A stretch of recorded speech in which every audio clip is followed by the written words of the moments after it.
नमस्कार। आज के इस एक्सप्लेनर में हम आर्टिफिशियल इंटेलिजेंस यानी एआई की पूरी दुनिया को डीकोड करने वाले हैं। आज हम समझेंगे कि आखिर ये एआई है क्या, इसके पीछे की इंजीनियरिंग काम कैसे करती है और इस लगातार बढ़ती टेक्नोलॉजी का हमारे आने वाले कल पर क्या असर होने वाला है।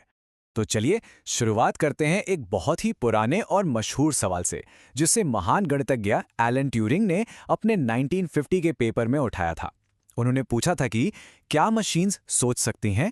और सच बताऊं तो इसी एक सवाल ने इस बात की नींव रखी कि क्या कोई मशीनरी शुद्ध रूप से इंसानों जैसा बुद्धिमान व्यवहार दिखा सकती है या नहीं। अगर इसका जवाब ढूंढना हो तो सबसे पहले हमें आर्टिफिशियल इंटेलिजेंस को फॉर्मली डिफाइन करना होगा। असल में एआई उन कंप्यूटेशनल सिस्टम्स की क्षमता को कहते हैं जो सीखने, तर्क करने और समस्याओं को सुलझाने जैसी इंसानी खूबियों की बिल्कुल नकल करते हैं। और ये सब क्यों? ताकि वो अपने तय किए गए गोल्स को पूरा कर सकें। तो ये सिर्फ डेटा प्रोसेसिंग नहीं है, बल्कि अपने लक्ष्य तक पहुंचने के लिए लिया गया एक एक्शन है। खैर, जल्दी से आज के इस एक्सप्लेनर का रोड मैप देख लेते हैं। हम एआई की बेसिक डेफिनेशन से शुरू करके उसकी वर्किंग, रियल वर्ल्ड एप्लीकेशंस, इसके डीप एथिकल रिस्क्स और आखिर में इसकी फिलॉसफी और फ्यूचर तक के इस पड़ाव से गुजरने वाले हैं। वैसे एआई का ये सफर काफी उतार चढ़ाव भरा रहा है। ये टाइमलाइन बहुत कुछ बताती है। 1956 की डॉटमॉथ वर्कशॉप की शुरुआती उम्मीदों से लेकर फंडिंग के उस सूखे दौर तक, जिसे हम एआई विंटर्स कहते हैं, इसने एक लंबा सफर तय किया है। फिर आया 2012, जहां जीपीयूज की मदद से डीप लर्निंग में एक ऐसी क्रांति आई जो सीधे आज के जनरेटिव एआई बूम से आकर जुड़ती है। तो चलिए थ्योरी से आगे बढ़ते हैं और मशीन लर्निंग की हुड के नीचे झांक कर देखते हैं कि ये एआई आखिर काम कैसे करता है। देखिए, एक चीज क्लियर करना बहुत जरूरी है। आजकल हम जो भी एआई यूज करते हैं ना, वो नैरो एआई है। यानी ये किसी एक खास प्रॉब्लम को सॉल्व करने तक ही सीमित है।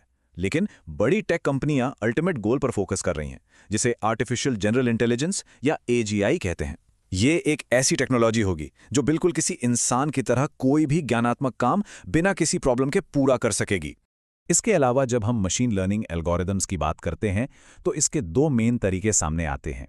एक है सुपरवाइज्ड लर्निंग, जो पूरी तरह से लेबल्ड डेटा पर निर्भर करती है। इसमें सिस्टम को पहले से बताया जाता है कि सही जवाब क्या है। वहीं दूसरी तरफ है अनसुपरवाइज्ड लर्निंग, जो बिना किसी लेबल वाले रॉ डेटा को एनालाइज करके उसमें खुद ब खुद हिडन पैटर्न्स ढूंढती है।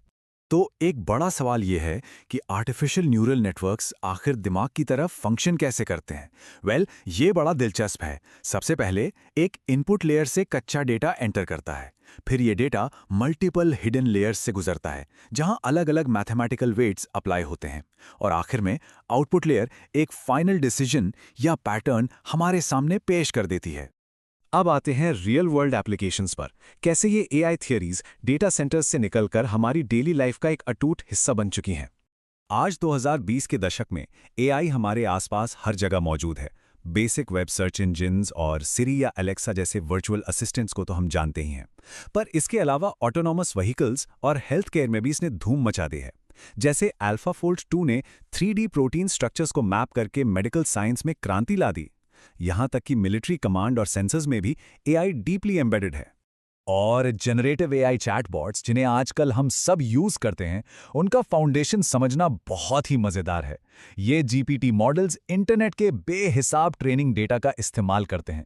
और ये इंसानों जैसा टेक्स्ट कैसे लिखते हैं? बस सेंटेंसेस में आने वाले अगले वर्ड या टोकन की बार बार भविष्यवाणी करके बस प्रिडिक्शन करते जाओ और कोहेरेंस अपने आप आती जाएगी। पर रुकिए, जहां इतना कुछ अच्छा है, वहां ऑटोमेशन के कुछ ऐसे कॉन्सिक्वेंसेस भी हैं जिनकी उम्मीद नहीं की गई थी। अब हम बात करेंगे एथिकल डायलेमास और उनके रिस्क्स की। सोर्स मटेरियल ने इन खतरों को बहुत ही निष्पक्ष तरीके से हाईलाइट किया है, और सच में ये रिस्क्स काफी मल्टीफैसेटेड हैं। जैसे अनलाइसेंस ट्रेनिंग डेटा से जुड़े कॉपीराइट वायलेशंस, एल्गोरिथमिक बायस जो पास के डिस्क्रिमिनेटिव डिसीजंस को दोबारा दोहराता है, और डीप फेक्स जिनके जरिए एकदम रियल लगने वाली मिस इन्फॉर्मेशन बहुत तेजी से फैलाई जा सकती है। लेकिन इन सब के बीच एक बहुत बड़ी समस्या है ट्रांसपेरेंसी की कमी की। असल में बहुत से एआई सिस्टम्स एक ब्लैक बॉक्स की तरह काम करते हैं। इनके डीप न्यूरल नेटवर्क्स इतने ज़्यादा कॉम्प्लेक्स हो गए हैं कि खुद इन्हें बनाने वाले डेवलपर्स भी कई बार एग्जैक्टली नहीं बता सकते कि मशीन ने कोई स्पेसिफिक डिसीजन आखिर लिया कैसे। पर्यावरण पर इसके असर की बात करें तो डेटा और भी चौंकाने वाला है।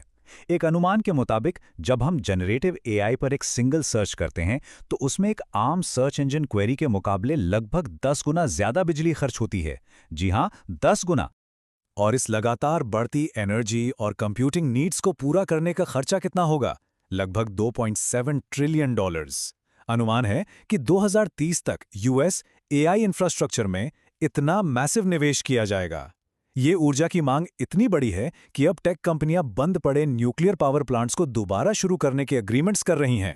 इन सब हकीकतों के बाद हम पहुंचते हैं अपने आखिरी हिस्से पर, फिलॉसफी एंड द फ्यूचर, जहां हम सेंटियंस, सिंगुलैरिटी और ह्यूमन सर्वाइवल के गहरे सवालों पर बात करेंगे।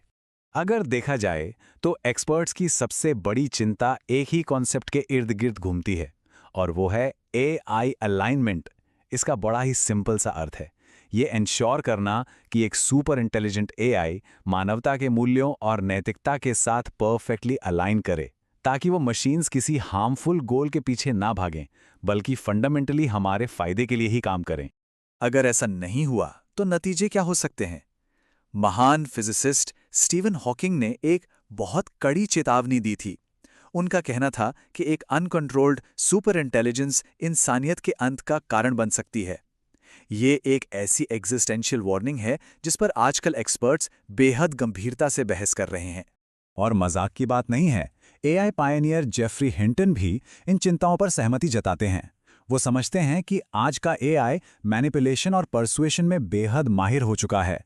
इसका मतलब यह है कि एक एआई को सोसाइटी में तबाही मचाने के लिए किसी फिजिकल रोबोट बॉडी की जरूरत ही नहीं है, सिर्फ वर्ड्स ही काफी हैं। तो आखिर में ये सब हमें एक बहुत ही गहरे और प्रोवोकेटिव सवाल पर लाके छोड़ देता है। सिंगुलैरिटी की ओर बढ़ते इस सफर में क्या हम इंसान सिर्फ एक बहुत ही एडवांस टूल का निर्माण कर रहे हैं, या फिर हम अनजाने में अपने खुद के इवोल्यूशनरी सक्सेसर को जन्म दे रहे हैं? इस सवाल के साथ हम इस एक्सप्लेनर को यहीं खत्म करते हैं। इस नॉलेज पैक सफर में हमारे साथ जुड़े रहने के लिए बहुत बहुत शुक्रिया।